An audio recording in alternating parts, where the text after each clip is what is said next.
You hear it all the time, right? A growing economy is the number one goal.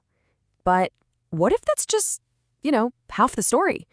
Today, we're going to dig into a really big question. When a country gets richer, does that actually mean life gets better for the people living there? So, what really makes a country successful?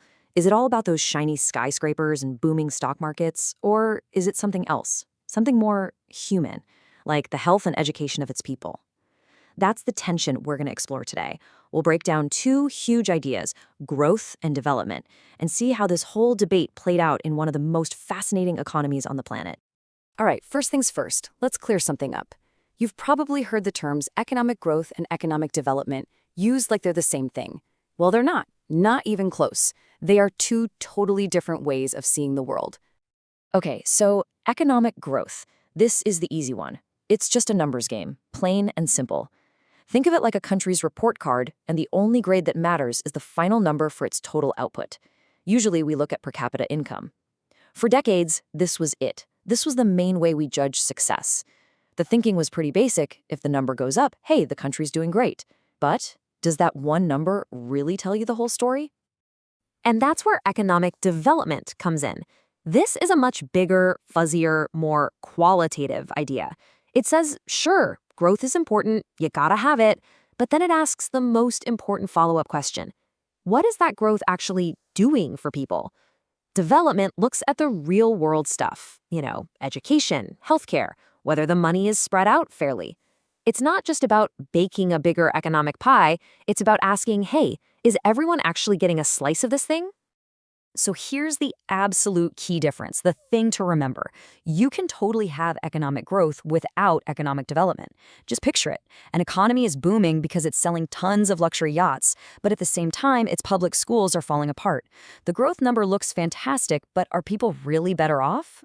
Probably not. Now, the reverse isn't true. You really can't have development without growth. You need that economic engine, that money, to pay for the good stuff like schools and hospitals that actually improve people's lives. This whole realization that growth is just a tool, not the end goal itself, it sparked a pretty revolutionary idea.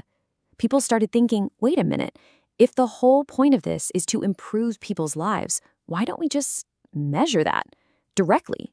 Why not put human well-being right at the center of how we define success? And that's pretty much exactly what happened. In 1990, the United Nations Development Program, or UNDP, put out its first ever Human Development Report. And honestly, it was a total game changer. It introduced a whole new way to think about progress, one that finally looked beyond just the dollars and cents. This led to something called the Human Development Index, the HDI, and it's built on three really simple but super powerful questions. First, are people living long, healthy lives? That's life expectancy. Second, are they getting an education? Can they read, write, and participate in society? That's literacy. And third, do they have a decent standard of living? Basically, can they afford the essentials? But the philosophy behind the HDI is what's really amazing here. The goal isn't just to get a high score on a test. It's about expanding people's choices. Think about it. A healthy, educated person has so much more freedom to build the kind of life they actually want to live. It was this huge shift from focusing on a country's bank account to focusing on enriching the lives of actual human beings. But of course, even the HDI isn't perfect. It's not a silver bullet.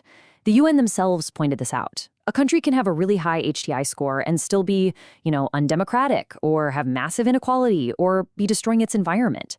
It's a really important reminder that you can't boil down the complexity of an entire society to just one number. Okay. So that's the theory. Let's take it into the real world. And India's modern economic story, wow, it is the perfect case study for this whole tension between growth and development. So right after independence, India kicked off this incredibly ambitious nation-building project. And for 40 years, the whole economy was guided by these 5-year plans. This was a clear signal of their strategy, state-led, centrally planned, all designed to build an industrial base, basically from scratch. You can really split this journey into two totally different eras.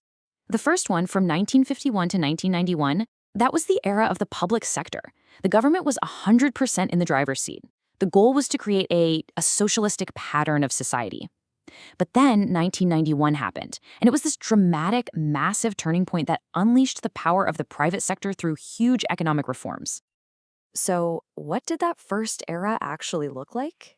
Well, in terms of pure growth, the performance was, let's say, modest. The average annual growth rate for those 40 years was kind of stuck at a sluggish 3.5%. And as it turned out, that pace just wasn't going to cut it long term. And all that slow growth, it all came to a head in one critical year, 1991. This was the moment the old model didn't just trip up, it ran headfirst into a brick wall. And that forced a complete, radical change in direction. So, what exactly caused this crisis? It was a real perfect storm. First, you had a massive fiscal deficit. Basically, the government was spending way, way more money than it had. Second, you had crazy high inflation, which was just eating away at people's savings. And third, and this was the big one, a huge balance of payments crisis. In simple terms, the country was literally running out of foreign money to pay for essentials, like oil. So in response, India launched these massive economic reforms. And the effect on pure growth, it was immediate and it was absolutely dramatic. The economy just took off. That old 3.5% average, it got blown out of the water. In the mid-2000s, they were hitting growth rates over 9% for 3 years straight. Just incredible. If you want to understand just how bad things were in 1991, you only need to remember one number: 15.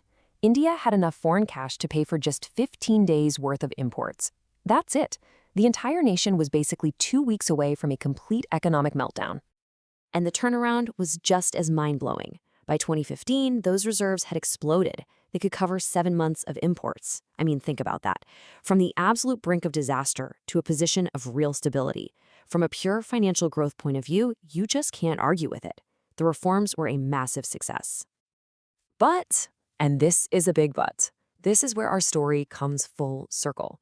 This explosion of growth, it wasn't a magic wand. It brought a whole new set of challenges with it. Fierce competition, growing inequality, and a real need for good governance to make sure all this new money didn't just get stuck at the top. The question was, could they turn all that growth into real development for everyone? So, after this whole journey, from the theory to the real-world history, where does that leave us? What's the next chapter in this big story of development? Well, what we've really seen is this clear evolution in how we think about what progress even means. We started with a super narrow focus on pure economic growth. Then we moved to a wider view of development, and now we're at a human-centered approach that's all about choices and freedom. The way we define success isn't set in stone. It's constantly changing, getting deeper and more complex all the time. And that brings us to what might be the defining economic question for our generation. The debate isn't really if we should put people first anymore. It's how. How do we build economies that can grow, sure, but do it in a way that's fair, that's democratic, and that's sustainable for the people who come after us? That, right there, is the challenge that's going to define our future.